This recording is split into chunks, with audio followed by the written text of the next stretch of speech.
Hello students, welcome to another session of computer aided manufacturing. Hope you like our videos. If you like our videos then please like, share and subscribe our channel. आप नीचे जाके subscribe कर सकते हो। आज हम देखेंगे computer aided manufacturing का एक बहुत ही interesting topic that is absolute and incremental control system. उसके बारे में हम स्टडी करने वाले हैं। ठीक है, so let's start with our today's content. First of all we will discuss definition of CNC machine. उसके बाद हम देखेंगे classification based on coordinate control system. Then we will discuss about absolute coordinate system. Then we will discuss about incremental coordinate system. And at the last of our session, students, we will discuss about some important questions regarding our today's session. So let's start with definition of CNC machine. CNC machine की जो definition होती है वो हर एक lecture के दौरान हम quick वहां पर रिपीट करते हैं। वो हम क्यों करते हैं? क्योंकि ये जो सारी सिस्टम है वो ये मशीन के साथ कनेक्टेड है। ठीक है, तो सीएनसी मशीन में क्या होता है, जैसे कि आगे के सेशन में भी हमारी बात हुई है कि जो इनपुट होता है वो न्यूमेरिक कंट्रोल मशीन था, उसमें टेप के थ्रू हम देते थे, तो वहां पे कोई भी मॉडिफिकेशन आए तो वो थोड़ा टफ रहता था। तो उसको सॉल्व करने के लिए हमने क्या किया, उसको सॉल्व करने के लिए हमने सीएनसी को इंट्रोड्यूस किया। सीएनसी में क्या होता है कि जो इनपुट होता है वो एक कंप्यूटर के थ्रू हम देते हैं। तो कंप्यूटर के थ्रू जब आपने वो इनपुट दिया फिर वो अपने मशीनिंग को प्रोसेस को रन करता है और वहां पे फिर आगे काम कंप्लीट होता है। So in next slide you can see classification based on coordinate system। यहाँ पे आप देख सकते हो कि दो टाइप है। जैसे कि प्रीवियस सेशन में हमारी फीडबैक कंट्रोल पे बात हुई थी। अगर आपने वो स्टडी नहीं किया है तो पहले वहां पे जाके आप वो स्टडी कर सकते हो, प्लेलिस्ट में जाके उसके रिगार्डिंग जो वीडियो है वो वहां पे आप देख सकते हो। तो फीडबैक कंट्रोल में कौन सी सिस्टम थी, वहां पे दो सिस्टम थी, open loop and close loop. तो सिमिलरली यहाँ पे आज हम देखने वाले हैं absolute coordinate system and incremental coordinate system, जो कि एक डायमेंशंस के रिगार्डिंग जो सिस्टम होती है उसके बारे में हम स्टडी करेंगे। In our next slide you can see absolute coordinate control system. अब एब्सोल्यूट कोऑर्डिनेट सिस्टम के बारे में अगर सीएनसी के साथ हम उसको कनेक्ट करें, हालांकि ये जो टॉपिक है वो ड्यूरिंग आपने जो इंजीनियरिंग ग्राफिक स्टडी किया होगा वहां पे आप क्या करते थे, आप ड्राइंग्स बनाते थे। ठीक है, तो उसके अंदर भी या फिर आप कभी भी सॉफ्टवेयर स्टडी कर रहे हो लाइक ऑटोकैड, सॉलिडवर्क्स, क्रियो, कोई भी आप स्टडी कर रहे हो तो इसमें भी ये सिस्टम्स आती है, एब्सोल्यूट सिस्टम और इंक्रीमेंटल सिस्टम। वो दोनों सिस्टम वहां पे स्टडी करनी पड़ती है। ठीक है, तो यहाँ पे ये जो सिस्टम है उसको अभी हमने कनेक्ट किया कैड के थ्रू कैम में। कैड मतलब क्या होता है, कंप्यूटर एडेड डिजाइन। तो उसमें ये सारी ड्राइंग्स बनती है, बट यहाँ पे हम उसको कनेक्ट कर रहे हैं कैम के साथ। कैम मतलब कंप्यूटर एडेड मैन्युफैक्चरिंग। ठीक है, तो ये जो ड्राइंग होता है उसको अभी हम कन्वर्ट कर रहे हैं मैन्युफैक्चरिंग के थ्रू। ठीक है, तो कंप्यूटर एडेड मैन्युफैक्चरिंग के बारे में अगर बात करें और उसमें एब्सोल्यूट सिस्टम की बात करें तो स्टूडेंट्स आप देख सकते हो सबसे पहला पॉइंट है कि G90 कोड आपको यूज करना पड़ेगा। अगर आपको मशीन में एब्सोल्यूट कोऑर्डिनेट सिस्टम को ऑन करना है तो G90 कोड आपको यूज करना पड़ेगा। उसके बाद आप देख सकते हो कि all dimension are taking place with respect to origin. Absolute system में क्या होता है कि जो डायमेंशन होता है वो ओरिजिन को रिस्पेक्ट में लेके करना पड़ता है। मतलब यहाँ पे क्या होगा, अगर आपके पास 4 पॉइंट है उसमें से फर्स्ट पॉइंट ओरिजिन है, उसके बाद जो आप सेकेंड पॉइंट ले रहे हो तो वो आपको फर्स्ट पॉइंट के रेफरेंस में लेना पड़ेगा, क्योंकि फर्स्ट पॉइंट कौन सा है, ओरिजिन है। तो बहुत ही सिंपल है। उसके बाद अगर हम बात करें थर्ड नंबर का पॉइंट, अभी थर्ड नंबर का पॉइंट है वो आपको किसके रेफरेंस में लेना पड़ेगा, तो वो भी आपको फर्स्ट पॉइंट के रेफरेंस में लेना पड़ेगा। उसके बाद अगर हम बात करें फोर्थ नंबर ऑफ पॉइंट तो वो भी आपको किसके रेफरेंस में लेना पड़ेगा, वो भी आपको फर्स्ट पॉइंट के रेफरेंस में लेना पड़ेगा। तो यहाँ पे स्टूडेंट्स एब्सोल्यूट कोऑर्डिनेट सिस्टम में क्या होता है कि आप जितने भी पॉइंट्स ले लो, चाहे वो 1 2 3 4 5 6 या फिर कितने भी पॉइंट्स हो, वो सारे पॉइंट्स आपको ओरिजिन के रिस्पेक्ट में लेने पड़ेंगे।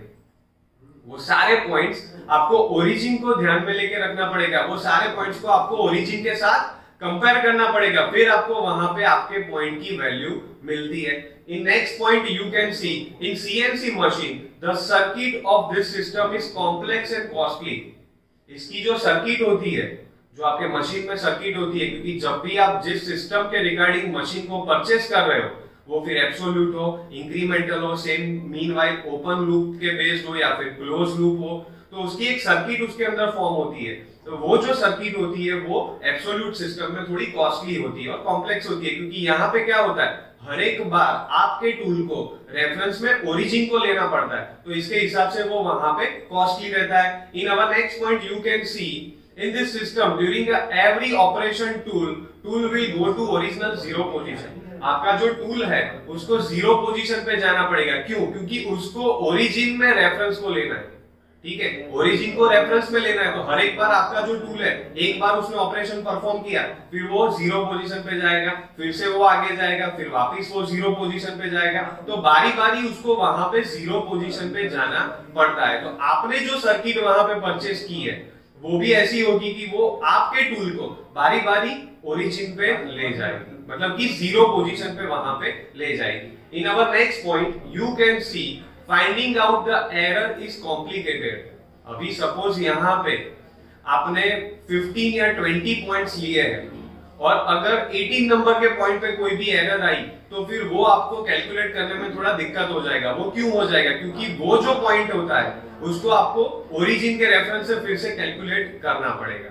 तो basically last point you can see it is a slow process. यहाँ पे आप देख सकते हो लास्ट पॉइंट है, it is a slow process. क्यों? अभी वो आप समझ ही गए होंगे, क्योंकि बारी बारी वो ओरिजिन पे जा रहा है तो वो वहां पे टाइम जो होता है उसको ज्यादा कंजर्व करता है। In our next slide you can see a diagram of absolute system. ठीक है स्टूडेंट्स, यहाँ पे आप देख सकते हो कि हर एक पॉइंट जो होता है वो फर्स्ट वाले पॉइंट के कंपेयर में जा रहा है। जैसे कि आप देख सकते हो फर्स्ट पॉइंट है 0.250, उसके बाद आप देख सकते हो 1.000, मतलब कि ओरिजिन से उसने डिस्टेंस लिया। उसके बाद क्या किया तो 1.750, वो भी ओरिजिन से डिस्टेंस लिया। उसके बाद देख सकते हो आप 2.5, तो वो भी ओरिजिन से, मतलब हर एक पॉइंट आप देख सकते हो ओरिजिन के रेफरेंस में यहाँ पे कैलकुलेट हो रहा है। In our next slide, you can see the opposite system of this, that is incremental coordinate system। अभी यहाँ पे जो दिक्कत हो रही थी ओरिजिन वाली, बारी बारी में वही रिपीट कर रहा था कि हर एक बार उसको जीरो पोजीशन पे जाना पड़ता है, ओरिजिन पे जाना पड़ता है, तो वो जो दिक्कत वहां पे होती है वो यहाँ पे सॉल्व हो रही है।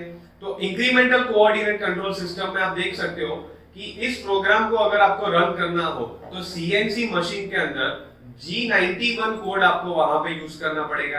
एब्सोल्यूट के अंदर G90 होता है, जबकि इसके अंदर G91 कोड होता है। All dimension are not taking with respect to origin point, जबकि यहाँ पे रेफरेंस पॉइंट को प्रीवियस पॉइंट कहा जाएगा। अभी स्टूडेंट इसका मतलब क्या हुआ, अगर आपके पास 5 पॉइंट है तो फर्स्ट पॉइंट जब आगे जाएगा सेकंड के ऊपर तो वो किसको रेफरेंस लेगा, जो सेकंड पॉइंट है वो फर्स्ट वाले को रेफरेंस लेता है। उसके बाद आप सेकंड से थर्ड के ऊपर जा रहे हो तो थर्ड पॉइंट है वो सेकंड को रेफरेंस लेगा। उसके बाद थर्ड से आप फोर्थ पे जा रहे हो तो फोर्थ पॉइंट है वो थर्ड को रेफरेंस लेगा। मतलब कि यहाँ पे आप पाथ देख सकते हो कि हर एक बार जो प्रीवियस पॉइंट होता है उसको लेके रेफरेंस में गिना जाता है। मतलब कि अगर आपने 10 पॉइंट लिए हैं तो जो 10 नंबर का पॉइंट है वो 9 नंबर को रेफरेंस लेगा, जो 9 नंबर का पॉइंट है वो 8 नंबर को रेफरेंस लेता है। मतलब कि यहाँ पे आपको ओरिजिन पे जाने की जरूरत नहीं रहती है। ठीक है, यहाँ पे आप देख सकते हो नेक्स्ट पॉइंट कि इन दिस मशीन जो सर्किट होता है वो चीप होता है और कॉम्प्लेक्स नहीं होता है, क्योंकि बारी बारी उसको ओरिजिन पे नहीं जाना है तो उसकी जो बनावट होगी वो थोड़ी सिंपल रहती है। ठीक है, in this system next point you can see every operation tool will not move to the zero position. ठीक है, वो वहां पे क्या होगा कि अगर कोई भी एरर आई तो वो वहां पे ही स्टॉप हो जाएगा। अगर वहां पे कोई भी एरर आई तो वो वहां पे स्टॉप हो जाएगा। ऑपरेटर जो होगा वो प्रोग्राम में मॉडिफिकेशन कर देगा, ऑपरेटर प्रोग्राम में मॉडिफिकेशन कर देगा, तो वो प्रॉब्लम वहां से ही सॉल्व हो जाएगा और फिर वहां से आप आगे जा सकते हो। Finding out error is a simple, यहाँ पे आप देख सकते हो कि अगर आपको एरर फाइंड करनी है तो वो सिंपल प्रोसेस है, वो इजीली आप वहां पे फाइंड कर सकते हो। It is a fast process, क्योंकि जीरो पोजीशन पे बारी बारी नहीं जाना है, आपको ओरिजिन पे बारी बारी नहीं जाना है, तो ये जो प्रोसेस होती है वो एब्सोल्यूट के कंपेयर में फास्ट होती है, वो इजीली वहां पे खत्म हो जाती है। In our next slide you can see diagram of incremental coordinate system. अभी आप इसके अंदर देख सकते हो कि जो डायमेंशंस होते हैं वो यहाँ पे आप देख सकते हो, सबसे पहले 0.750 है, अब नेक्स्ट जो डिमेंशन है वो भी आप देख सकते हो 0.750 है, मतलब कि यहाँ पे आप जैसे कि हमने एब्सोल्यूट में देखा था कि ओरिजिन के रिस्पेक्ट में जा रहा था, यहाँ पे इट इज क्लियरली शोन कि वो नेक्स्ट पॉइंट के रेफरेंस में ही आगे जा रहा है। तो स्टूडेंट वो बहुत ही सिंपल है आपके लिए, तो आपको जब भी यूज करना है you should try incremental system, क्योंकि इंक्रीमेंटल सिस्टम पे अगर आप काम कर रहे हो तो वो आपके लिए भी इजी हो जाता है प्रोग्राम बनाना, क्योंकि बारी बारी ओरिजिन पे नहीं जाना पड़ता है, तो वो आपके लिए इजी हो जाता है। In our next slide you can see some important questions regarding our today session. आप यहाँ पे ये क्वेश्चंस देख सकते हो, उसके आंसर नीचे हमने लिंक दी है, उसमें जाके आप देख सकते हो। Hope you like our videos. If you like our videos then please like, share and subscribe our channel. In next of our session we will discuss some more interesting things about computer aided manufacturing. Thank you.